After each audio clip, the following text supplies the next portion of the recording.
దేవుని పరిశుద్ధ నామానికి స్తోత్రములు. కూడి వచ్చిన మీ అందరికీ ప్రభువైన యేసుక్రీస్తు నామములో అందరికీ వందనాలు. హల్లెలూయా, హల్లెలూయా.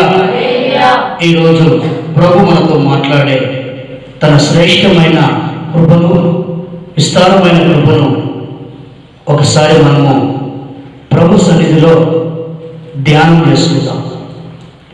గనుక ప్రియమైన బిడ్డలారా, ఈ లాక్డౌన్ అయినప్పటి నుండి దేవుడు తన బిడ్డలకు చూపుతున్న అపారమైన తన కృప, విశేషమైన తన కృప. దేవునికి స్తోత్రం, హల్లెలూయా. అందుకే బైబిల్లో ఒక మాట ఉంది, సింహము పిల్లలు లేమిగలవై ఆకలి గుణలు కానీ నేను ఆశ్రయించిన వారికి ఏ మేలు కొదువై ఉండదు అని దేవుని వాక్యము సెలవిస్తూ ఉంది. భూమి గతించిన, ఆకాశమే గతించిన, రాజ్యాలు మారిన, రాజులు మారిన, జీవము కలిగిన దేవుని వాక్యం మారదు, దానికి మార్పు లేదు. అందుకు మన దేవాది దేవుడు ఏ మాటైనా చెప్పాడు అంటే దాన్ని సూటిగా, తేటగా, స్పష్టంగా అది బైబిల్లో రాయబడి ఉంది. గనుక ఆది అందు వాక్యము నేను, వాక్యము దేవుడి వద్ద నేను, ఆ వాక్యమే దేవుడే ఉండేను. ఈరోజు పరిశుద్ధాత్మ దేవుడు మనకు అనుగ్రహించిన ఒక శ్రేష్టమైన మాటను ఈ పునరుత్థాన దినంలో మనం ప్రభును ధ్యానం చేసుకుందాం. కనుక అపోస్తుల కార్యము 10వ అధ్యాయము 38వ వాక్యాన్ని మనం చదవగా విందాం. 10:38.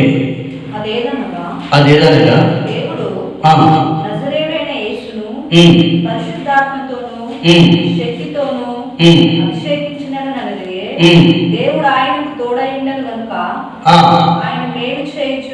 ఆయన మేలు చేయుచు అపవాది చేత పీడింపబడి వారందరినీ స్వస్థపరచుచు సంచరించుచుండెను. దేవునికి స్తోత్రం, హల్లెలూయా. ఈరోజు మనం ధ్యానించే అంశం ఏంటంటే, మన ప్రభువైన యేసుక్రీస్తును తండ్రి అయిన దేవుడు పరిశుద్ధాత్మతోనూ శక్తితోనూ ఆయనను అభిషేకించెను. ఆమేన్, హల్లెలూయా. పరిశుద్ధాత్మతోనూ శక్తితోనూ. ఈ పరిశుద్ధాత్మ ఒక వ్యక్తి, శక్తి వేరు, వ్యక్తి వేరు. శక్తి అంటే కరెంటు స్తంభంలో ఆ తీగలకు కరెంటు వచ్చినప్పుడు దాని శక్తి అంటారు. కరెంటు పోదు, దాని తీగలో ఏమాత్రం ఉండదు. కానీ పరిశుద్ధాత్మ దేవుడు ఒక్కసారి కనుక నీలోకి వస్తే నీతో ఉంటాడు, నీలో ఉంటాడు. ఆయన బయట ఉంటాడు, లోపల ఉంటాడు. ఆయన ప్రొటెక్షన్, ఆయన కాపుదల, ఆయన భద్రత, ఆయన క్షేమాన్ని అనుగ్రహించి పరిశుద్ధాత్మ దేవుడు మనం ఎక్కడికైతే వెళ్ళాలో, ఏ మార్గంలో అయితే వెళ్ళాలో, ఏ గమ్యస్థానం అయితే చేరాలో, ఎక్కడైతే మనము సమాధానము, నెమ్మది, శాంతి కలుగుతుందో ఆ ప్రాంతాలకు నడిపించేవాడు ప్రియా పరిశుద్ధాత్మ దేవుడు. దేవుడికి స్తోత్రం, హల్లెలూయా. కనుక ప్రియమైన దేవుని సంగమా, ఈరోజు ప్రభు మాట్లాడుతున్న ప్రతి మాటను మనం జ్ఞాపకం చేసుకుందాం. పరిశుద్ధాత్మతో మన మీదకి లేస్తున్న సింహాలు మాట వాటిని చీల్చాలట పరిశుద్ధాత్మ. అందుకే ఆత్మ లేనివాడు నావాడు కాడు. ప్రతి వారికి దేవుడు కొరత లేనంత అభిషేకాన్ని ఇవ్వాలని ఏవేను ప్రవక్త ద్వారా ప్రవచనాలు బైబిల్లో ఉంది. ఎవరికైతే ఆత్మ కావాలని ఆసక్తి కలిగి, వైరాగ్యం కలిగి, ప్రభు సన్నిధిలో ఒక రోషం కలిగి, ఒక మంట కలిగి, ఒక తీవ్రత కలిగి ఎవరైతే ఉంటారో వారిని పరిశుద్ధాత్ముడు నిశ్చయముగా నింపు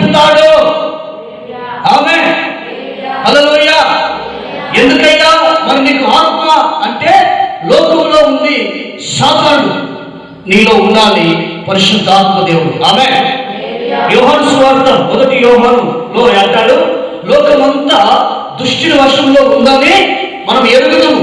అంటే లోకంలో దుష్టుడు ఉంటే నీలో ఉండాలి జీవము కలిగిన పరిశుద్ధాత్మ దేవుడు ఉండాలి. Praise the lord. హల్లెలూయా. పరిశుద్ధాత్మ దేవుడు నీలో ఉంటే నేను సర్వసత్యంలో నడిపిస్తాను, నీకు జయాన్ని ఇస్తాడు, నీకు విజయాన్ని ఇస్తాడు. నీ ఇంటి మీదకి వస్తున్న సింహాలను చీల్చి చెండాలి, వాటి మీద ఒక జయాన్ని అనుగ్రహించే దేవుడు పరిశుద్ధాత్ముడు. దానికి స్తోత్రం. హల్లెలూయా. పరిశుద్ధాత్మ లేకపోతే నువ్వు ఎప్పటికీ సప్పుడే ఉంటావు. నువ్వు ఎంత చేసినా నువ్వు సప్పుడే ఓడిపోతావు, అవమానాలు పాలైపోతావు. చప్పట్లు కొట్టమంటే చప్పట్లు కొట్టు, ఆరాధించమంటే ఆరాధించవు, అలసిపోతావు. కారణం ఏంటంటే లోపల ఆత్మదేవుడు లేడు.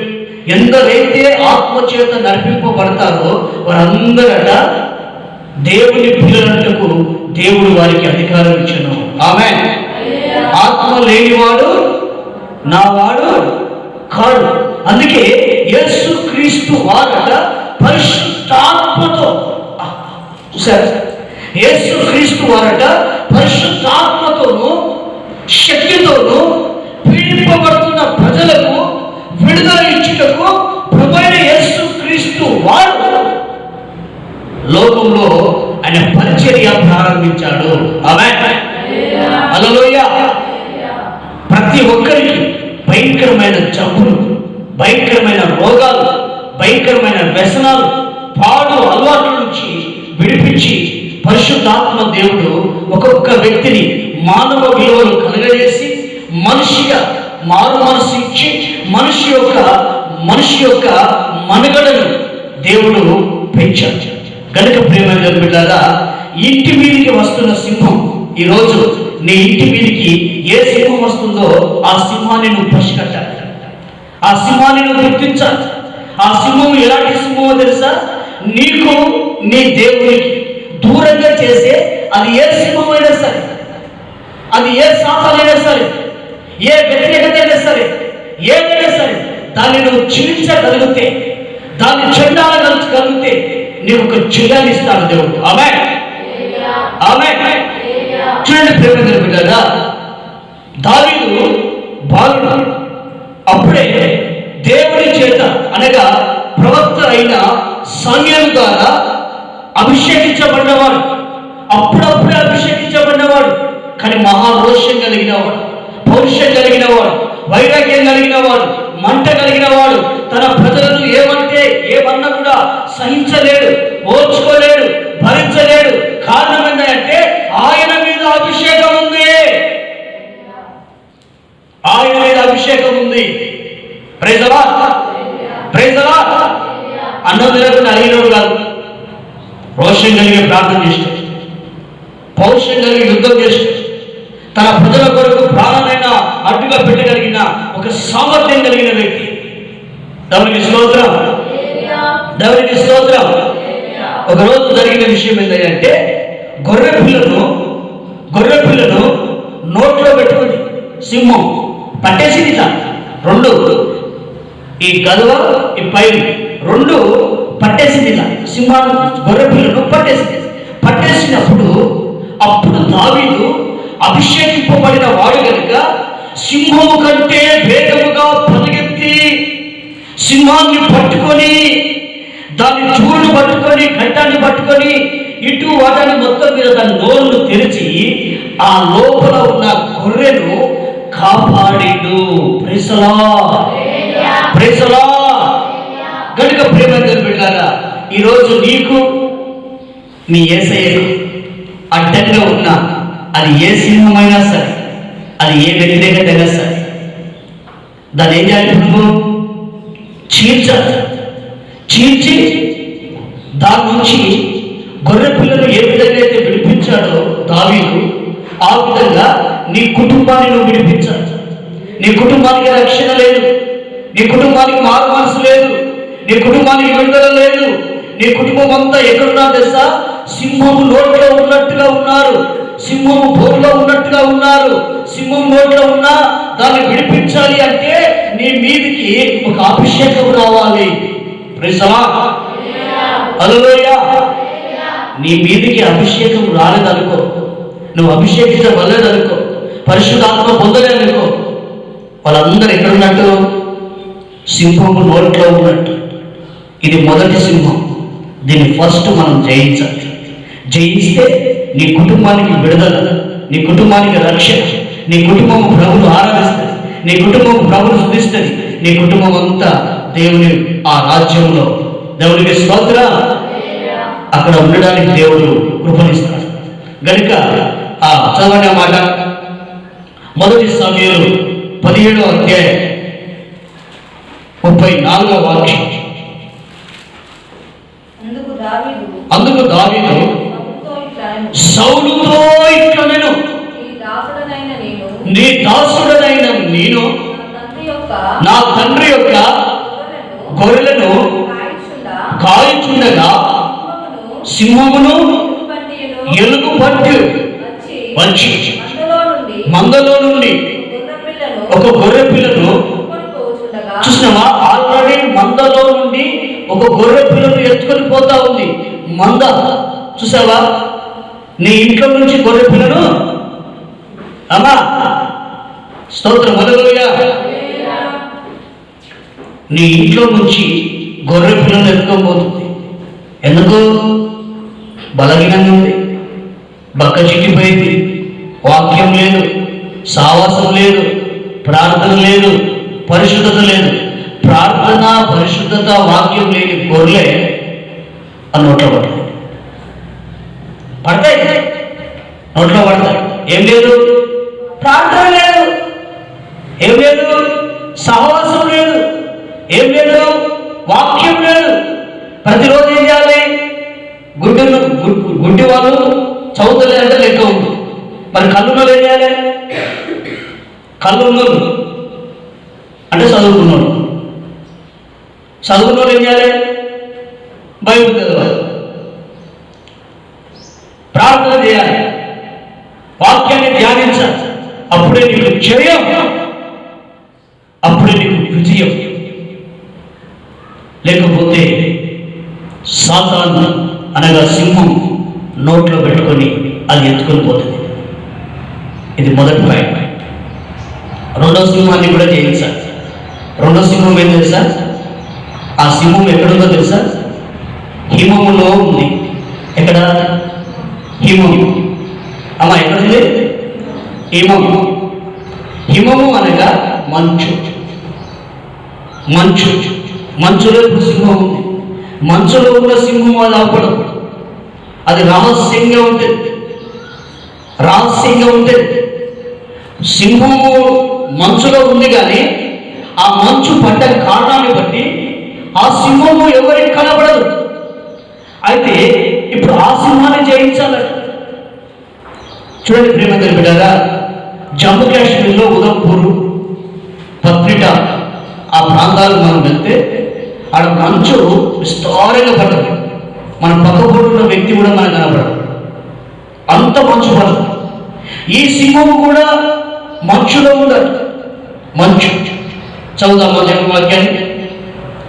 ఈ సింహం పేరు అంటే దాచబడిన సింహము. మొదటి సింహము నీ ఇంటి మీదకి వచ్చే సింహం. రెండో సింహం పేరేమో దాచబడిన సింహం.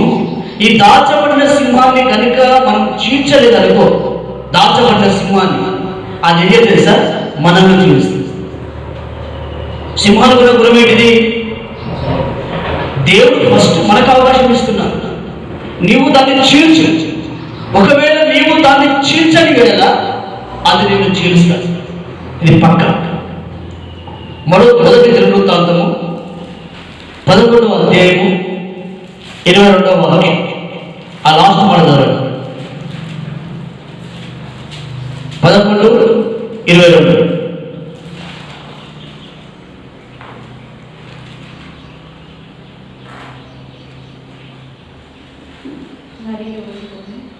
మరియు ఇతడు బయలుదేరి హిమము పడిన సింహము పడిన కాలమున దాన్ని చంపివేసెను. హల్లెలూయా. ఏ కాలం అది? ఏ కాలం అది అంటే మంచు పడే కాలము. మంచు అంటే హృదయము. స్తోత్రం. హల్లెలూయా. నీ హృదయంలో ఇప్పుడు ఏముంది తెలుసా? తెలుసా? ఎవరి లోపల ఎంత కక్ష ఉందో తెలుసా? ఎవరి హృదయంలో ఎంత ద్వేషం ఉందో తెలుసా? ఎవరి హృదయంలో ఎంత అసూయ ఉందో తెలుసా? ఎవరెవరు ఏమేమి అనుకుని ఇక్కడ కూర్చున్నారో తెలుసా? ఏ ఆలోచనతో వచ్చారో తెలుసా? అంటే నీ హృదయంలో కోపము, ద్వేషము, శత్రుత్వము, పగ, ఈర్ష్య, కుళ్ళు, అసూయ ఇవన్నీ ఒక సింహం లాంటివి. వీటిని ఏం చేయాలి? అవి ఏముందో నీకు తెలుసు. నీ హృదయంలో, నీ హృదయము లోతైన గొయ్యి. బావిలో తెలితే కానీ మనిషి బ్రతుకులో తెలియదు. నీ హృదయం ఎంత ప్రమాదకరమైందంటే, ఎంత డేంజర్ అయిందంటే అవన్నీ అలా ఉంటాయి. ఎలా ఒక పక్క ఉంటాయి. స్తోత్రం. హల్లెలూయా. హల్లెలూయా. అందుకే ముఖం చూసి మోసపోతాడు. అందము మోసకరము, సౌందర్యము వ్యర్థం. అందములలో అసలు మొగలైనా సరే, ఆడలైనా సరే, వాళ్ళంత ప్రమాదకరమైన వారి ప్రపంచంలో మరొకరు. ఆ అందమే వారికి మోసం. ఆ అందమే వారికి మోసం. దేవుడు అందం ఇచ్చింది ఎందుకొరకయ్యా అంటే ప్రభువు ఆరాధించడానికి. నేను చెప్పినట్టు అందరూ వినాలి, నా మాట సాగాలి. అది మోసకరం, అది భయంకరమైన. కనుక ప్రేమని బిడ్డలారా, ఇప్పుడు చూడండి, మంచులో ఉన్న సింహం మాట దాన్ని చీల్చి చంపాలి. ఇప్పుడు మంచు అనగా హృదయం. నీ హృదయంలో ఏ సింహం ఉంది అంటే ప్రతి ఒక్కరికి తెలుసు. నీ ఆలోచన ఏంటో నీకు తెలుసు, నీ తలంపు ఏంటో నీకు తెలుసు, నీ ఉద్దేశం ఏంటో నీకు తెలుసు, నీ బుద్ధి ఏంటో నీకు తెలుసు, నీ స్వభావం ఏంటో నీకు తెలుసు. కనుక ఆ సింహాన్ని ఏం తెలుసా? పట్టి, గడ్డము పట్టి, ఎంటికలు, తల వెంట్రుకలు పట్టుకొని బయటికి ఉంచాలి. స్తోత్రం. హల్లెలూయా. అది రహస్యంగా దాచుకుందట లోపల. ఎప్పటి నుంచో ఉంది. ఎప్పుడు నీ స్వభావం బయటకు తెలుసా? అన్ని టైంలలో అందరికీ స్తోత్రం వందనాలు అయ్యగారు, బాగున్నారు అయ్యగారు, అయ్యా అయ్యా అయ్యా అయ్యా అయ్యా. ఒక్కసారి లేతే సింహం ఎక్కడి నుంచి వచ్చిందనుకున్నావు? అది ఎప్పటి నుంచో దాగి దాగి దాగి దాగి. అరే ఈమె మా విశ్వాసైనా ఇలా మాట్లాడుతుంది, ఈమె మా చర్చ కష్టమైనా ఇలా మాట్లాడుతుంది, ఆమె మీ చర్చ కష్టమే. నువ్వు చూసేది కూడా కరెక్టే, నువ్వు విన్నది కరెక్టే, నువ్వు చూసేది కూడా కరెక్టే. కారణం ఏంటిది? ఈ సింహం ఇన్ని రోజులు ఎక్కడ తెలుసా? అది మనసులో దాచబడి ఉంది. స్తోత్రం. హల్లెలూయా. ఎక్కడుంది? సీక్రెట్ గా ఉంది. ఆ సీక్రెట్ దాన్ని నీవు కనుక గుంజలేదనుకో, కొంతమంది బయట వస్తూనే పడరు. సురేష్ మాస్టర్ గారు ఎప్పటికీ అంటా ఉండలేదు, ఒకరోజు రంగు బయటకు వస్తుంది. అయ్యో అట్లా అంటా ఉంటాడు, పోతా ఉంటాడు, అందరిని ప్రేమిస్తూ ఉంటాడు. కానీ ఒక్కొక్కరు రంగు నిజంగా ఒక్కొక్క టైంలో బయటపడతా ఉంటాడు. టైం అవుతుందని టైం. ఈ సింహం బయటకు రావాలంటే కూడా ఒక టైం అవుతుంది. ఆ టైం వచ్చినప్పుడు ఎవరు కూడా తప్పించుకోరు. కనుక ప్రేమ కదా, యెహోషువలో ఒక మాట. యెహోషువ ఏం చేశాడు సార్? 5 రాజులు మల్కేపా గృహంలో దాక్కుని ఉన్న 5 బయటికి గుంజి కత్తి చేత మొక్కలు నరికి పారేస్తారు. కత్తి అంటే వాక్యం. వాక్యం చేత ఏం చేయాలి సార్? ప్రతి లోపాన్ని, ప్రతి దోషాన్ని నీ అంతగా నీవు నరికి చెప్పాలి. దేవునికి స్తోత్రం. హల్లెలూయా. యెహోషువ గ్రంథం చదవండి ఒకసారి, 10:16.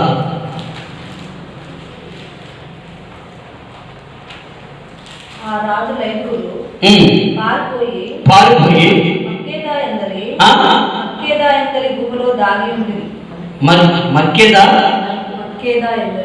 మక్కేదాయందరి గృహంలో దాగి ఉండేది. ఆ రాజుల ఐదుగురు రాజులు ఐదుగురు దొరికిరని యెహోషువకు తెలుపబడినప్పుడు ఆ గుహ ద్వారమున ఖడ్డముగా గొప్ప రాళ్ళను దొర్లించి వారిని కాచుటకు మనుషులను ఉంచుడి.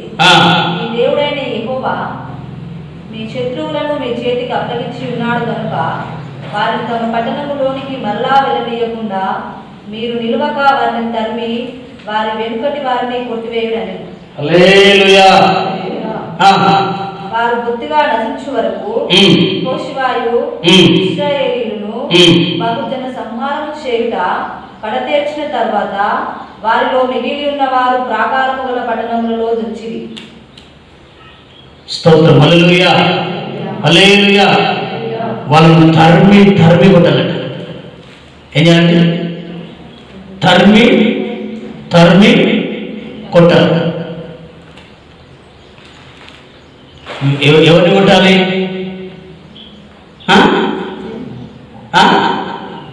ఎవరిని కొట్టాలి? సింహం అంటే కోపాన్ని. నీలో కోపం ఉందా లేదా? ఉన్నదా లేదా? నా వైపు చూడాలి. స్తోత్రం. కోపం ఉందా లేదా? అది దాక్కున్నది టైం ప్రకారంగా బయటకు వెళ్తుంది. అసూయ ఉందా లేదా? అసూయ పక్కన చూస్తే ఉంటుంది.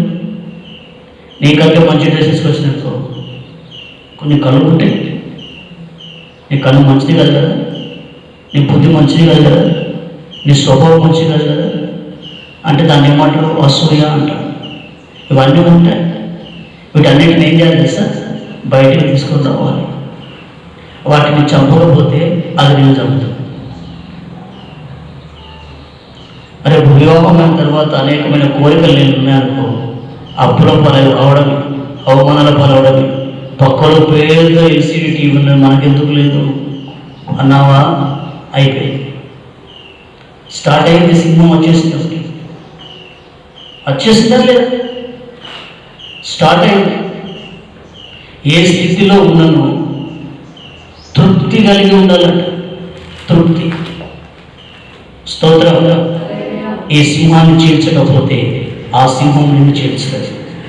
మూడో సింహం పేరు సోమరితనం సింహం. ఇది బాగా ఉంది. నీకు బాగుంది. స్తోత్రం. హల్లెలూయా. ఈ సోమరితనము, ఈ సింహాన్ని మనం చీల్చకపోతే ఆ సింహం ఏం చేస్తా? మనల్ని చీల్స్తుంది. సోమరిగా ఉన్న వారికి దరిద్రం ఉంటుంది. సోమరితనం. ఈ సోమరితనం ఎందుకంటే తెలుసా? తింటా పంటా, ఇంకో పని చేయడానికి శాత కాదు. చదువుదామా మనం సామెతల గ్రంథము 26వ అధ్యాయము 13వ వాక్యం.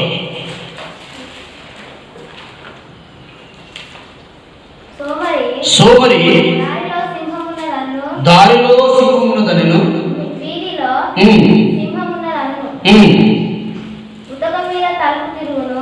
చాలు దేవునికి స్తోత్రం. హల్లెలూయా. ఈ సోమరి ఏం చేస్తారంటే దారిలో సింహం ఉన్నది. ఎక్కడ సింహం ఉన్నది?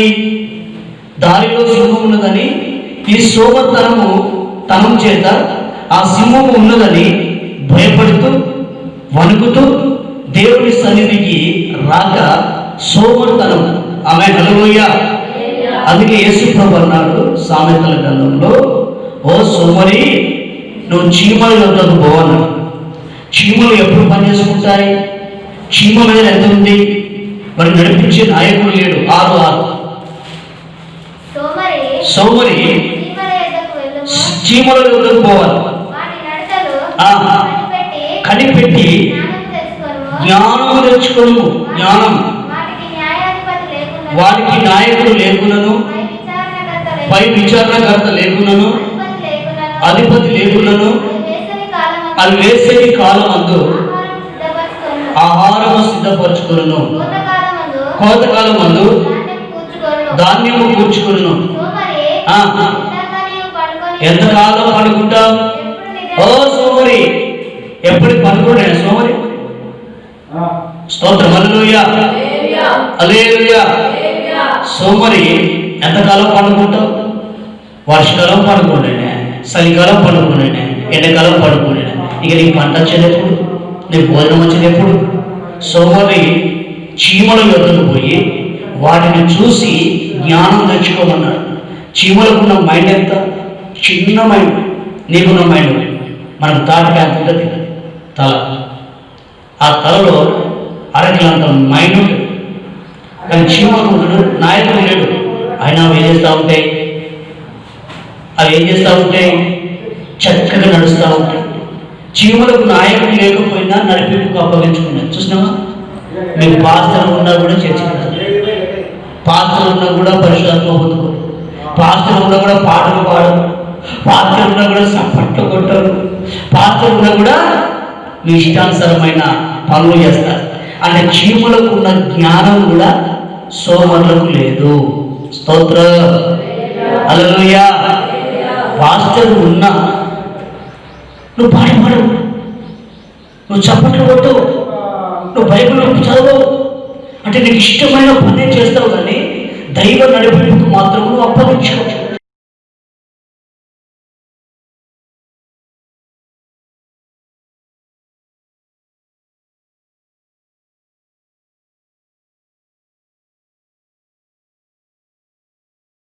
నాలుగవది అవిధేయత సింహం. ఏ సింహం అది? ఏది? చెప్పిన దాన్ని తిరిగేశాడు. చెప్తాడు చూడండి, దాన్ని తిరిగేది ఏం చేశాడు? అది ఏం చేస్తా? అవిధేయత. ఏదేయత? అవిధేయత. అవిధేయత వల్ల మనుషులందరి మీదకి శాపం వస్తుందట. ఒక్కని అవిధేయత బట్టి, ఒక్కని అవిధేయత. ఆ అవిధేయతను నీలోంచి పోవాలి. అంటే లోబడని గుణం, అంగీకరించని గుణం, మాట వినని గుణం. ఇదేంటిది? అవిధేయత. చెప్పిన పని చెప్పినట్టుగా చేయడమే అది విధేయత. విధేయత. నువ్వు అవిధేయతగా ఉన్నావా, విధేయతగా ఉన్నావా? యేసు ప్రభువట శ్రమల ద్వారా విధేయత నేర్చుకున్నాడట. ఏం నేర్చుకున్నాడు? శ్రమల ద్వారా. శ్రమల ద్వారా ఏం నేర్చుకున్నాడు? నన్ను వాళ్ళు అంటాను, నన్ను వీళ్ళు అంటాను, నన్ను వాళ్ళే రేపు నీకు పెట్టేది, వీళ్ళే పెట్టేది, వాళ్ళని నీటికి వచ్చేది, ఆదరించేది, ధైర్యపరిచేది. మాటకు పెట్టుబడి లేదు. ఎవరైనా ఏదైనా మాట్లాడతారు. అవిధేయత. అవిధేయత. నువ్వు అవిధేయం ఉన్నావా? ఒకసారి ఆలోచన చేయి దేవుని సన్నిధిలో. ఆ మాట దేవుడికి స్తోత్రం. హల్లెలూయా. మొదటి రాజులు 13వ అధ్యాయం 24వ వాక్యం.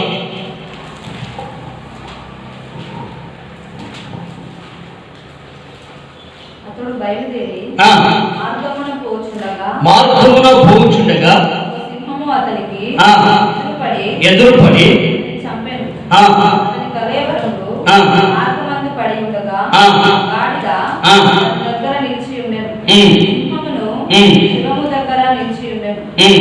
మనుషులు ఆ చోటికి వచ్చి శివము మార్గమందు పడి ఉండుటయు సింహము శివము దగ్గర నిలిచి ఉండుటయు చూచి ఆ ముసలి ప్రవక్త కాపురమున్న పట్టణమునకు వచ్చి ఆ వర్తమానము తెలియజేసి. హల్లెలూయా. ఇదేం తెలుసండి? అవిధేయత. నిద్రపోయేవాడిని లేపవచ్చు, కానీ నటించేవాడిని లేపడం కష్టం. గనుక ప్రేమైన బిడ్డలారా, ఈరోజు ప్రభునితో మాట్లాడుతున్న ఈ శ్రేష్టమైన మాట, అవిధేయత అనే సింహాన్ని చంపాలి. అవిధేయతల నుంచి నువ్వు బయటికి రావాలి. అందుకే బైబిల్లో మాట ఉంది, రోమిలు రాసిన పత్రికలో, ఒకని అవిధేయత వలన అనేకులు పాపాత్ములుగా మార్చబడిని, ఒకని విధేయత వలన అనేకులు నీతిమంతులుగా చేర్చబడిని. దొరికిందా?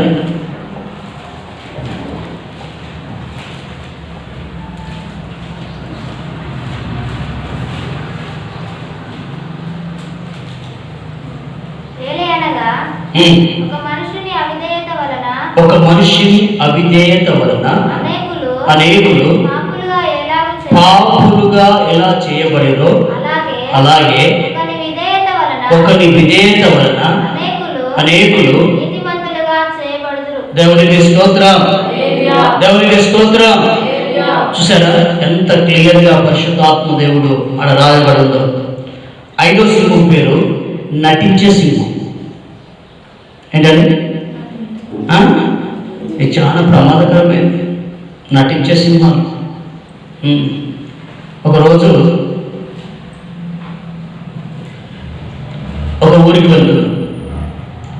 ఆ ఊరిలో పెద్ద ఆసామి, ఆ ఆసామి ఇంటి ముంగట ఇటొక సింహం అటొక సింహం ఉంది. గుమ్మం కదా, ఇటొక సింహము ఇటొక సింహం. అవి ఏ సింహం? అవి సింహం కాదు, నటించే సింహం. అంటే చేసి పెట్టారు అక్కడ. ఆ సింహం గుర్తు ఎట్లా ఉంటుంది మనం రెడీగా ఉన్నట్టు, కానీ అది ఒకటి బొమ్మే. కానీ కొన్ని నటించే సింహాలు ఉంటాయి, నటించే సింహాలు. ఈ నటించే సింహాలను మనం చంపాలి. ఈ నటించే సింహాలతో ప్రమాదం ఉన్నట్టుగా ప్రపంచంలో ఏ సింహాలతో ప్రమాదం ఉండదు. ఈ నటించే సింహాలను చంపి పడాలి. దేవుడికి స్తోత్రం. హల్లెలూయా, హల్లెలూయా. చూడండి ప్రేమ దేవులారా, నటించే సింహము ఎవరంటే గేహాజీ.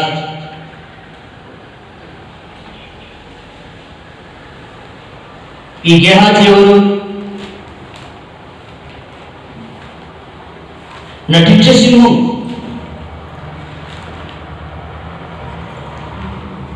ఆకాన్, అననీయ, సఫీరా, ఇస్కరియోతు యూదా, వీళ్ళందరూ దేవునితో ఉన్న వాళ్ళు. అందరూ కూడా తలగా ఉంటారు, అందరూ కూడా మంచి పేరుగా ఉన్నట్టుగా ఉంటుంది. కానీ ఒంటరిగా ఉండి వీళ్ళు చేసే పనులు చేస్తారు. స్తోత్రం. హల్లెలూయా, హల్లెలూయా. ఆకాను చేపట్టి హాయి పట్టణాన్ని కోల్పోయారు. అననీయ, సఫీరాలు భార్య భర్తలు ఇద్దరు చచ్చిపోయారు. ఇస్కరియోతు యూదా చేపట్టి యేసుప్రభు పట్టబడ్డాడు, ఆయన పట్టబడి వచ్చాడు. ఇక మీకు గేహాజీ గురించి మీకు తెలిసిన సంగతి అంటే మీరు నటించేవారు. పైన ఒకటి లోపల ఒకటి, పైన ఒకటి లోపల ఒకటి. దీన్ని నువ్వు చేయించాలి. అవునంటే అవును, కాదంటే అందుకు మిక్కిలి వచ్చింది సాతాను నుంచి వచ్చింది. కనుక ఆ విషయాన్ని నువ్వు గమనించి గుర్తించి ప్రభు సన్నిధిలో ఎరిగి నిందారహితంగా నువ్వు ముందుకు పోవాలి. దేవుడికి స్తోత్రం. హల్లెలూయా. ఇంకో 6వ సింహం పేరు కొదమ సింహం. ఏ సింహం అది? కొదమ సింహం. అది ఒంటరిగా ఉన్నప్పుడే మనిషిని పడగొట్టు, ఒంటరిగా ఉన్నప్పుడే మనిషిని వేడిస్తుంది, ఒంటరిగా ఉన్నప్పుడే మనిషిని పగబడుతుంది. అందుకే ఒంటరిగా ఉన్నవాడు వాక్యాన్ని బాగా చదవాలి, వాక్యాన్ని హృదయంలో ఉంచుకోవాలి. ఒంటరిగా ఉన్నాడు, ఒంటరిగా. Praise the lord, praise the lord. న్యాయాధిపతులు 14వ అధ్యాయం 5-6.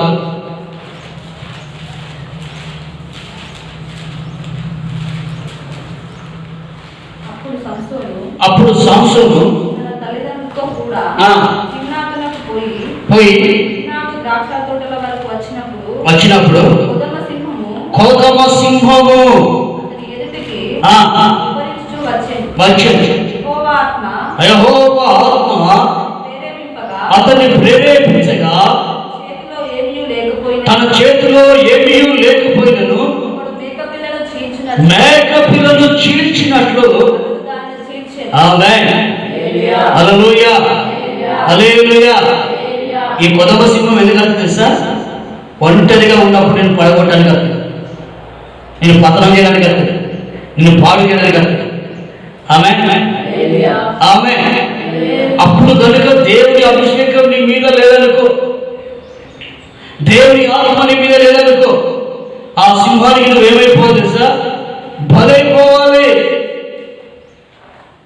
యోసేపు ఒంటరిగా ఉన్నాడు. యోసేపు ఒంటరిగా ఉంటే యోసేపు దగ్గరికి పోతిఫరు భార్య ఒంటరిగా వచ్చింది. యోసేపు తన దేవునికి విరోధంగా పాపం చేస్తున్నానని యోసేపు ఏం చేశాడు? పారిపోయాడు. తన పరిశుద్ధతను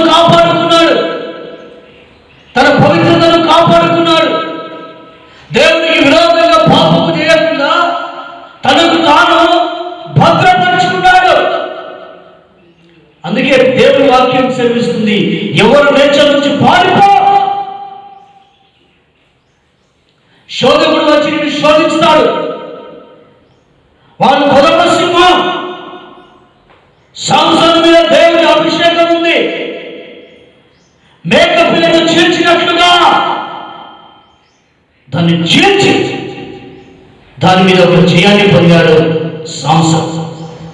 దానికి స్తోత్రం, హల్లెలూయా. ఇక 7వ సింహము మన యోధా గోత్ర సింహం. చెప్పండి కూడా దేవునికి స్తోత్రం, హల్లెలూయా, హల్లెలూయా, హల్లెలూయా. ఈ సింహాలన్నింటినీ జయాన్ని పొందిన సింహము యోధా గోత్ర సింహము మన యేసయ్య. ఆయనే కోదమ సింహము కంటే, దాగి ఉన్న సింహము కంటే, లేస్తున్న సింహాల కంటే ప్రతి సింహాన్ని చీల్చగలిగిన సింహమే యూదా స్తుతి గోత్ర సింహము. దేవునికి స్తోత్రం. ఈ యూదా గోత్ర సింహము అన్ని సింహాల మీద జయాన్ని పొందేది. ఆమేన్. పరిశుద్ధతలో, ప్రార్థనలో, మాటలో, చూపులో, ప్రతి విషయంలో యేసు ప్రభు పరిశుద్ధుడు, పరిశుద్ధుడు, పరిశుద్ధుడు. ఆయనకు సాటి లేదు, ఆయనకు పోటీ రాదు. కారణం ఏంటంటే మన ప్రభువైన యేసు యూదా గోత్ర సింహము. దేవునికి స్తోత్రం, హల్లెలూయా. ప్రకటన గ్రంథం 5వ అధ్యాయం 5వ వచనం.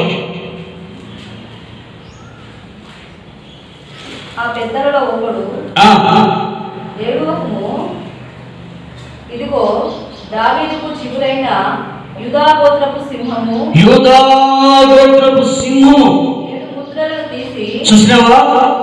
7 ముద్రలు విప్పడానికి కృప పొందిన సింహము. ఏ సింహము? యూదా గోత్ర. ఆ యూదా గోత్ర సింహము ద్వారా ఈ సింహాలను చీల్చడానికి దేవుడు మనకు అభిషేకాన్ని ఇచ్చును గాక, జయం అనుగ్రహించును గాక, విజయ ఉత్సవం చేత దేవుడు ఊరేగించును గాక. ప్రార్థన చేసుకుందాం, అందరూ మోకరిద్దాం. మోకరించిన మనం ప్రార్థన. పరిశుద్ధాత్మ దేవుడు ఈరోజు నీతో మాట్లాడుతున్నాడు. నీ మీదకి లేస్తున్న రాజులైనా, సింహాలైనా, చక్రవర్తులైనా, అది ఏ రాజ్యమైనా ముక్క చెక్కలు కావాలి, చెక్క ముక్కలైపోవాలి. కారణం ఏంటంటే యేసుకు విరోధంగా లేచిన ఏ సింహాలు, ఏ రాజులు, ఏ పరిపాలన, ఏ ప్రభుత్వం ఆయన ఎదుట నిలవలేదు. కారణం యేసు రాజుగా రాబోతున్నాడు. ఆయన రాజ్యానికి అంతము లేదు. ఆ రాజు నా యేసు రాజు. అది యూదా గోత్ర సింహం. ప్రతి రాజ్యాన్ని పరిపాలించే సింహం యూదా గోత్ర సింహం. గనుక ప్రియమైన దేవుని బిడ్డలారా, ఈరోజు పరిశుద్ధాత్మ దేవుడు నీతో ఈ మాటలు సూటిగా మాట్లాడుతున్నాడు. నీలో అవిధేయత ఉందా? నీకు నీ దేవునికి వేరు చేసే ఏదైనా, ఏ బంధువైనా, ఏ రక్త సంబంధి అయినా, ఏ స్నేహితుడైనా, తన కడుపున పుట్టినవాడైనా దేవునికి భక్తిని మానుకోమని చెప్తున్నవాడు ఎవడైనా సరే దాన్ని చంపాయి, చీల్చాయి. నీకు నాకు ఏ అడ్డుపడ్డ, ఏ ఆటంకం, ఏ వ్యతిరేకత ఏది ఉండదు ప్రభువా అని కృపను పొందుకో. దేవానికి స్తోత్రం, స్తోత్రం, స్తోత్రం, స్తోత్రం, స్తోత్రం. ప్రార్థన చేసుకుందాం. మహాదేవుడా, పరిశుద్ధుడా, మా ప్రేమ కలిగిన మా తండ్రి, నీకు వందనాలు, స్తోత్రాలు చెల్లిస్తున్నాము నాయన. నీ ప్రియకుమారుడైన యేసుక్రీస్తును పరిశుద్ధాత్మతోనూ శక్తితోనూ మీరు అభిషేకించి పీడింపబడుతున్న వారి యొద్దకు వెళ్ళి వారికి విడుదలను ఇచ్చినప్పుడు నాయన, నీ కుమారుడైన యేసును మీరు అభిషేకించారు తండ్రి. ఈ రోజు ప్రతి బిడ్డ మీద నీ ఆత్మ అభిషేకం కుమ్మరించి ప్రతి బిడ్డ లోక సంబంధమైన కార్యాల మీద ఒక జయాన్ని, విజయాన్ని పొందుకొని వారు విజయ ఉత్సాహం చేత ఊరేగించబడినట్లుగా నీ కృపా అభిషేకం ప్రతి బిడ్డకిచ్చి పేరు పేరున గణపరిచి నీ కొరకు సిద్ధపరచుమని మహిమ, ఘనత, ప్రభావం నీకే ఆరోపిస్తూ యేసు నామములో అడుగుతున్నాం మా తండ్రి. ఆమేన్.